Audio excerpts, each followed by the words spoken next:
अच्छा दोस्तों, आज के इस लेक्चर में हम लोग इंटरनेट का मैकेनिज़्म सीखने लगे हैं। एज ए वेब डेवलपर एक चीज़ जो बहुत सारे वेब डेवलपर्स को तंग करती है वो है इंटरनेट के मूविंग कंपोनेंट्स का पता ना होना। उसकी मसला ये पैदा होता है कि जब आपको इंटरनेट के बेसिक कंपोनेंट का आइडिया नहीं होता ना, तो आप अपनी वेब ऐप को, वेबसाइट को ऑप्टिमाइज़ नहीं कर पाते। जब आपको पता ही नहीं है कि इसने कहाँ कहाँ से राउट होके जाना है, आना है, तो वो नोड पॉइंट कौन कौन से हैं, तो फिर मुश्किल हो जाता है आपके लिए अपनी वेब ऐप को, वेबसाइट को उन नोड पॉइंट्स के लिए ऑप्टिमाइज करना। तो इस लेक्चर में मैं आपको एक ओवरव्यू देने लगा हूँ कि इंटरनेट काम कैसे करता है। इमेजिन करें कि आपके पास एक क्रोम ब्राउज़र है इस तरह का, और उसके अंदर एक सर्च टैब होती है। आपने देखा होगा टॉप पे एक टैब बनी होती है जिसमें आप वेब एड्रेस लिखते हैं। इमेजिन करें आप एक वेब एड्रेस लिख रहे हैं और वो एड्रेस है www.google.com। अब क्या होगा, जो ही आप इंटर प्रेस करते हैं ना, ये रिक्वेस्ट सीधी चली जाती है इंटरनेट सर्विस प्रोवाइडर के पास। ये इंटरनेट सर्विस प्रोवाइडर ये वही बंदा है, ISP इसको कह देता हूँ मैं, ठीक है,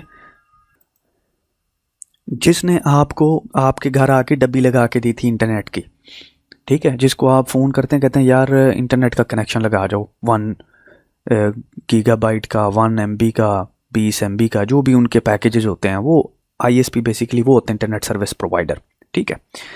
एक्सीलेंट। जब आप यानी कि एक रिक्वेस्ट सेंड करते हैं, वो जाती है ISP के पास। अब इंटरनेट सर्विस प्रोवाइडर क्या करते हैं उस रिक्वेस्ट का, वो उसको आगे फॉरवर्ड करता है। आगे कहाँ फॉरवर्ड करता है, आगे वो रिक्वेस्ट फॉरवर्ड करता है DNS के पास, ठीक है।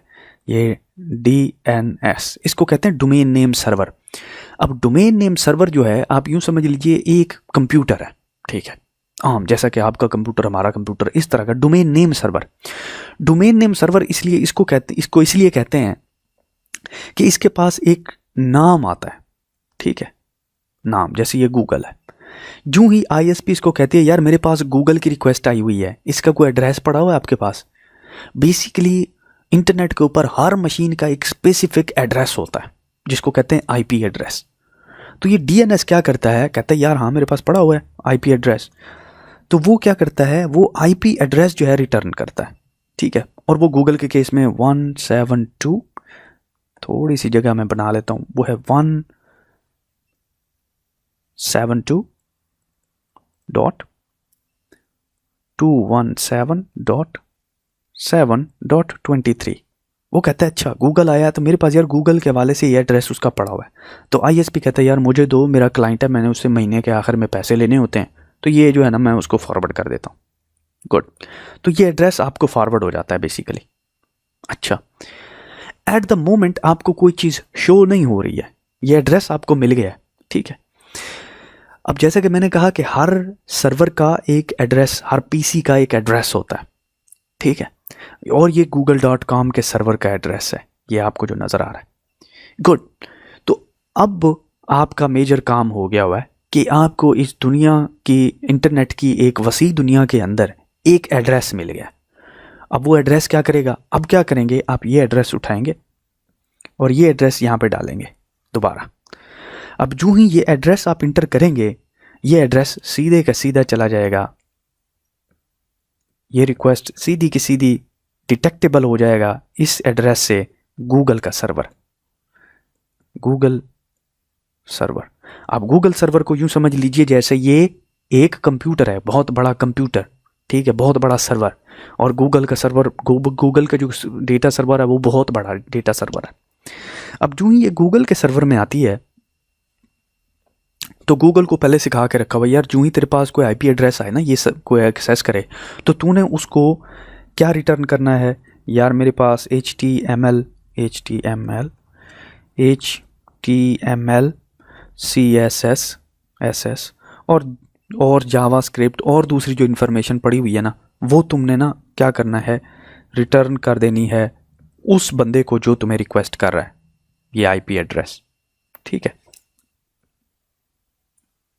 ठीक होगी बात। तो जो ही आप ये रिक्वेस्ट रिटर्न होती है तो आपको वो टैब ओपन हो जाती है, वो इन्फॉर्मेशन आ जाती है जो कि आप कह रहे होते हैं। अब अगर आप ये सोच रहे हैं कि मैंने एक हाइपोथेटिकल केस बनाया है, तो ये जो IP एड्रेस आपको नज़र आ रहा है ना, ये मैं आपको अपने ब्राउज़र में इंसर्ट करके दिखाता हूँ, ठीक है। अब यूँ समझ लीजिए मैंने गूगल की रिक्वेस्ट सेंड की थी, ISP ने मुझे ये IP एड्रेस दिया है। अब ये IP एड्रेस मैं दोबारा इंटर करता हूँ और देखते हैं क्या होता है, ठीक है। ओके जी, मैं अपना ब्राउज़र ओपन करता हूँ यहाँ से, एंड हियर वी गो। अगर आप यहाँ पे देख सकते हो तो ये देखिए 172.217 और 0.7.3। मैं इसको इंटर करता हूँ, यहाँ पे इंटर करते हैं, कबूम, अब हमारे पास गूगल ओपन हो गया हुआ है, ठीक है। तो ये है बेसिक मैकेनिज्म कि आप किस तरह से ये इंफॉर्मेशन राउट हुई है, ये बहुत इंपॉर्टेंट है। Okay cool, so this was it, इस लेक्चर के लिए इतना ही। और यहाँ पे मैं एक दफ़ा दोबारा समराइज़ कर देता हूँ कि आप अपने ब्राउज़र में एक रिक्वेस्ट इंटर करते हैं, वो रिक्वेस्ट ISP की तरफ जाती है, ISP उसको प्रोसेस करके DNS की तरफ भेज देता है। DNS आपको एक IP एड्रेस रिटर्न करता है जो कि ISP के थ्रू आपके वेब ब्राउज़र में वापस आता है।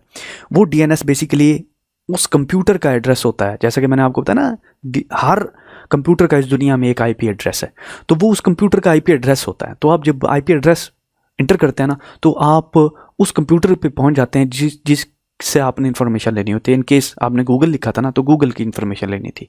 तो जब आप गूगल की तरफ जाते हैं तो उसके अंदर ऑलरेडी इन्फॉर्मेशन पड़ी होती है, यार जब कोई रिक्वेस्ट है तो आपने ये रिस्पॉन्स वापस करना है। तो जब आप वो IP एड्रेस भेजते हैं तो वो आपको एक रिस्पॉन्स रिटर्न करता है, और वो रिस्पॉन्स एक वेब पेज की शक्ल में होता है, और वो वेब पेज आपको डिस्प्ले हो जाता है, ठीक है। यहाँ पे मैं इस लेक्चर को क्लोज करता हूँ।